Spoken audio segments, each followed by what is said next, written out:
Media network ಎಂದೆಂದಿಗೂ ನಿಮ್ಮೊಂದಿಗೆ.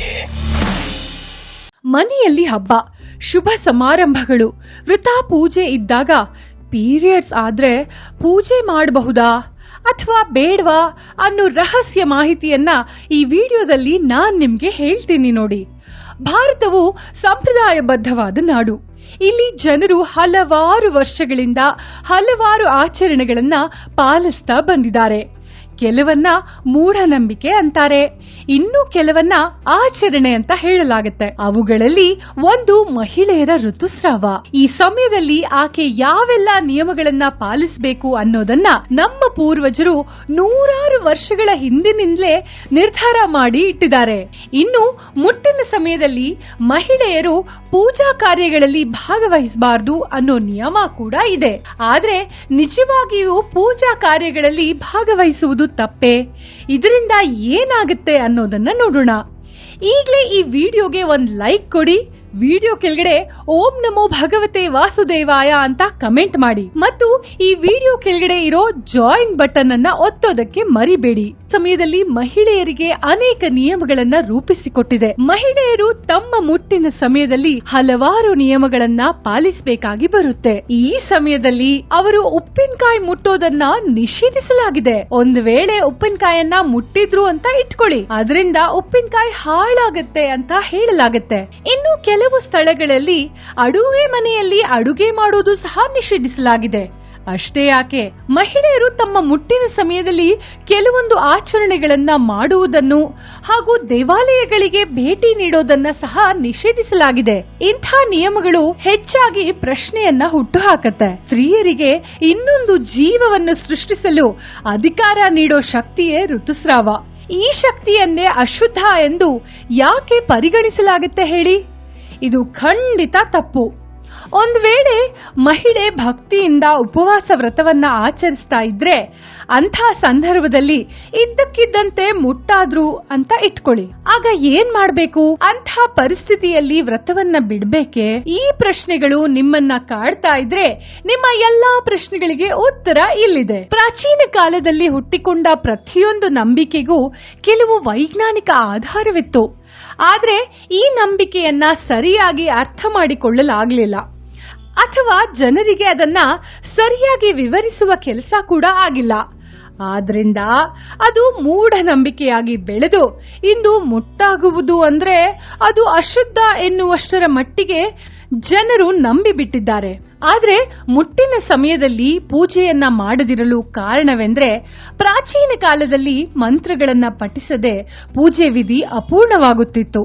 ಇದಲ್ಲದೆ ಆಚರಣೆಗಳನ್ನ ತುಂಬಾ ದೊಡ್ಡದಾಗಿ ನಡೆಸಲಾಗ್ತಿತ್ತು. ಇದಕ್ಕೆ ಸಾಕಷ್ಟು ಸಮಯ ಮತ್ತು ಶಕ್ತಿಯ ಅಗತ್ಯವಿತ್ತು. ಜಪವನ್ನ ಅತ್ಯಂತ ಶುದ್ಧತೆಯಿಂದ ಮಾಡಬೇಕಾಗಿತ್ತು. ಮುಟ್ಟಿನ ಸಮಯದಲ್ಲಿ ಏನಾಗುತ್ತೆ ಗೊತ್ತಾ? ಮಹಿಳೆಯರಿಗೆ ತಮ್ಮ ದೇಹದಲ್ಲಿ ವಿವಿಧ ಹಾರ್ಮೋನ್ಗಳು ಬದಲಾಗ್ತಾ ಇರುತ್ತೆ. ಅದು ತುಂಬಾನೇ ನೋವನ್ನ ತಂದುಕೊಡುತ್ತೆ. ಆ ನೋವನ್ನ ಅನುಭವಿಸಬೇಕಾಗತ್ತೆ.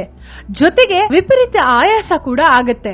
ಆದ್ರಿಂದ ಮಹಿಳೆಯರು ದೀರ್ಘಕಾಲದವರೆಗೂ ಕುಳಿತು ಮಂತ್ರಗಳನ್ನ ಪಠಿಸೋದು ಅಥವಾ ಆಚರಣೆಗಳನ್ನ ಮಾಡೋದು ಅಸಾಧ್ಯವಾಗುತ್ತೆ. ಇದಲ್ಲದೆ ಪೂಜೆಯ ಸಮಯದಲ್ಲಿ ಯಾವಾಗ್ಲೂ ಶುದ್ಧತೆಯನ್ನ ಕಾಪಾಡಬೇಕಾಗಿತ್ತು. ಆದ್ರೆ ಪ್ರಾಚೀನ ಕಾಲದಲ್ಲಿ ಮುಟ್ಟಿನ ಸಮಯದಲ್ಲಿ ಶುಚಿತ್ವವನ್ನ ಕಾಪಾಡಿಕೊಳ್ಳಲು ಹೆಚ್ಚಿನ ಮಾರ್ಗಗಳು ಇರಲೇ ಇಲ್ಲ. ಇದರಿಂದ ಮಹಿಳೆಯರ ಉಡುಪು ಹೆಚ್ಚಾಗಿ ಕೊಳಕಾಗ್ತಿತ್ತು.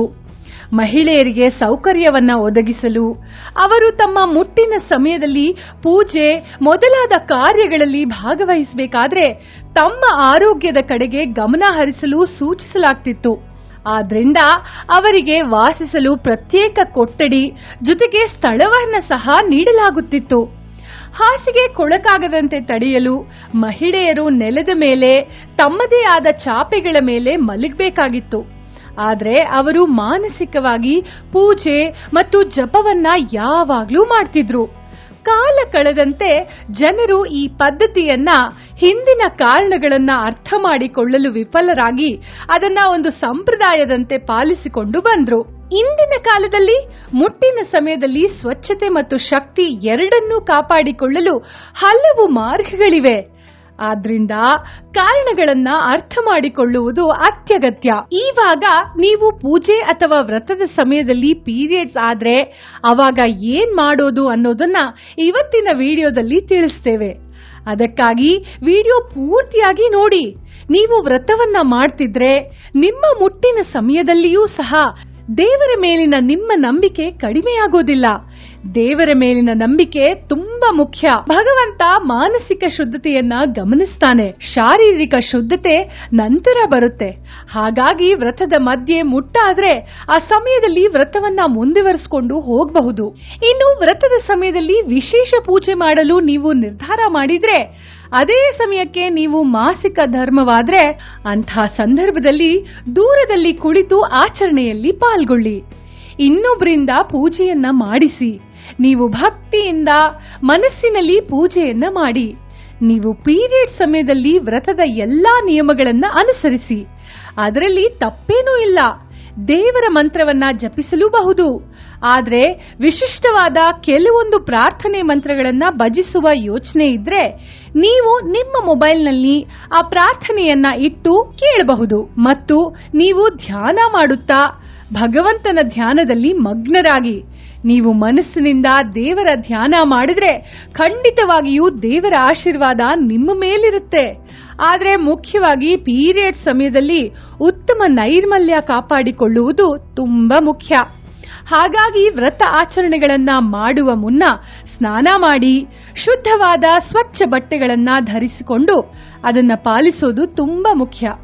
ಇನ್ನು ಹೆಚ್ಚಿನ ಜನರಿಗೆ ಪೀರಿಯಡ್ಸ್ ಆಗಿ ಎಷ್ಟು ದಿನದ ಬಳಿಕ ಪೂಜೆ ಮಾಡೋದು ಸರಿ ಅನ್ನುವ ಯೋಚನೆ, ಈ ಸಂಶಯ ಕೂಡ ಎಲ್ರಿಗೂ ಇರುತ್ತೆ. ನಿಮ್ಮ ಪ್ರಶ್ನೆಗೆ ಅಥವಾ ಸಂಶಯಕ್ಕೆ ಉತ್ತರ ಇಲ್ಲಿದೆ. ನಿಮ್ಮ ಪೀರಿಯಡ್ಸ್ ಆಗಿದ್ರೆ 5 ದಿನದಿಂದ ನೀವು ನಿಮ್ಮ ಕೂದಲನ್ನ ತೊಳೆದು ಪೂಜೆಯಲ್ಲಿ ಭಾಗವಹಿಸಬಹುದು. ಇನ್ನು ಕೆಲವು ಮಹಿಳೆಯರಿಗೆ ಮುಟ್ಟು 7 ದಿನದವರೆಗೆ ಇರುತ್ತೆ. ಆದ್ರೆ ಅಗತ್ಯ ಪೂಜೆಗಳಿಗೆ ನೀವು 5 ದಿನಗಳ ನಂತರ ಪೂಜೆ ಮಾಡಬಹುದು. ಇನ್ನು ಹೆಚ್ಚಿನ ದಿನ ಮುಟ್ಟು ಮುಂದುವರೆದ್ರೆ 7 ದಿನಗಳ ನಂತರ ನೀವೇ ಸ್ವತಃ ಪೂಜೆ ಕಾರ್ಯಗಳಲ್ಲಿ ಭಾಗವಹಿಸುವುದು ಉತ್ತಮ. ಇವಿಷ್ಟು ಋತುಚಕ್ರದ ಕುರಿತಾದ ಮಾಹಿತಿ. ನೀವು ತಿಳಿದುಕೊಳ್ಳಲು ಬೇಕಾದ ಮುಖ್ಯವಾದ ಮಾಹಿತಿ. ಋತುಸ್ರಾವ ಅಂದ್ರೆ ಯಾರನ್ನು ಮುಟ್ಟದೇ ಇರುವಂತಹ ಅಶುದ್ಧವಾದ ಪರಿಸ್ಥಿತಿ ಖಂಡಿತವಾಗಿಯೂ ಅಲ್ಲ. ಇದು ಮಹಿಳೆಯರಿಗೆ ಆಗುವಂತಹ ನೈಸರ್ಗಿಕ ಕ್ರಿಯೆ. ಹಿಂದಿನ ದಿನಗಳ ಆಚರಣೆಗಳ ಹಿಂದಿನ ಉದ್ದೇಶವನ್ನ ನೀವು ಸರಿಯಾಗಿ ಅರ್ಥ ಮಾಡಿಕೊಂಡ್ರೆ ಇದನ್ನ ಅಶುದ್ಧ ಎಂದು ಹೇಳಲು ಸಾಧ್ಯವಿಲ್ಲ. ಆದ್ರೆ ನೆನಪಿರ್ಲಿ, ಈ ಸಮಯದಲ್ಲಿ ದೇವರ ಸಾಮಗ್ರಿಗಳನ್ನ ನೇರವಾಗಿ ಮುಟ್ಟೋದು ತಪ್ಪಿಸಿ. ಸಾಧ್ಯವಾದಷ್ಟು ದೂರದಿಂದಲೇ ದೇವರಿಗೆ ನಮಿಸಿ ದೇವರನ್ನ ಪ್ರಾರ್ಥಿಸಿ. ವೀಕ್ಷಕರೇ, ಮನೆಯಲ್ಲಿ ಹಬ್ಬ, ಶುಭ ಸಮಾರಂಭಗಳು, ವ್ರತ ಪೂಜೆ ಇದ್ದಾಗ ಪೀರಿಯಡ್ಸ್ ಆದ್ರೆ ಪೂಜೆ ಮುಂದುವರಿಸಬಹುದಾ ಅಥವಾ ಬೇಡವಾ ಅನ್ನೋ ರಹಸ್ಯ ಮಾಹಿತಿ ತಿಳಿಸಿದ ಈ ವಿಡಿಯೋ ನಿಮ್ಗೆ ಇಷ್ಟ ಆಗಿದೆ ಅಂತ ಭಾವಿಸ್ತೀವಿ. ಇಷ್ಟ ಆದ್ರೆ ಈಗಲೇ ವಿಡಿಯೋಗೆ ಒಂದು ಲೈಕ್ ಕೊಡಿ. ಅಷ್ಟೇ ಅಲ್ಲ, ನಿಮ್ಮ ಸ್ನೇಹಿತರು ಮತ್ತು ಸಂಬಂಧಿಕರಿಗೆ ಶೇರ್ ಮಾಡೋದಕ್ಕೆ ಮರಿಬೇಡಿ. ಜೀತ್ ಮೀಡಿಯಾ ನೆಟ್ವರ್ಕ್ ಚಾನೆಲ್ಗೆ ಸಬ್ಸ್ಕ್ರೈಬ್ ಆಗಿ ವಿಡಿಯೋ ಕೆಳಗಡೆ ಇರೋ ರೆಡ್ ಬೆಲ್ ಐಕಾನ್ ಅನ್ನ ಪ್ರೆಸ್ ಮಾಡಿ. ಆಲ್ ನೋಟಿಫಿಕೇಶನ್ ಒತ್ತೋದಕ್ಕೆ ಮರಿಬೇಡಿ. ಜೀತ್ ಮೀಡಿಯಾ ನೆಟ್ವರ್ಕ್ ವಿಡಿಯೋಗಳು ನಿಮಗೆ ಇಷ್ಟ ಆದ್ರೆ ಈ ವಿಡಿಯೋ ಕೆಳಗಡೆ ಇರೋ ಥ್ಯಾಂಕ್ಸ್ ಮತ್ತು ಜಾಯಿನ್ ಬಟನ್ ಪ್ರೆಸ್ ಮಾಡಿ. ನಮ್ಮ ಪ್ರಯತ್ನವನ್ನ ಬೆಂಬಲಿಸಿ. ಜೀತ್ ಮೀಡಿಯಾ ನೆಟ್ವರ್ಕ್ ಸಮಸ್ತ ವೀಕ್ಷಕರ ಮೇಲೆ ಮಾತೆ ಮಹಾಲಕ್ಷ್ಮಿಯ ಆಶೀರ್ವಾದ ಸದಾ ಇರಲಿ ಅಂತ ಹೇಳ್ತಾ ಇವತ್ತಿನ ವಿಡಿಯೋನ ಇಲ್ಲಿಗೆ ಮುಗಿಸ್ತಾ ಇದ್ದೀವಿ. ನಮಸ್ಕಾರ.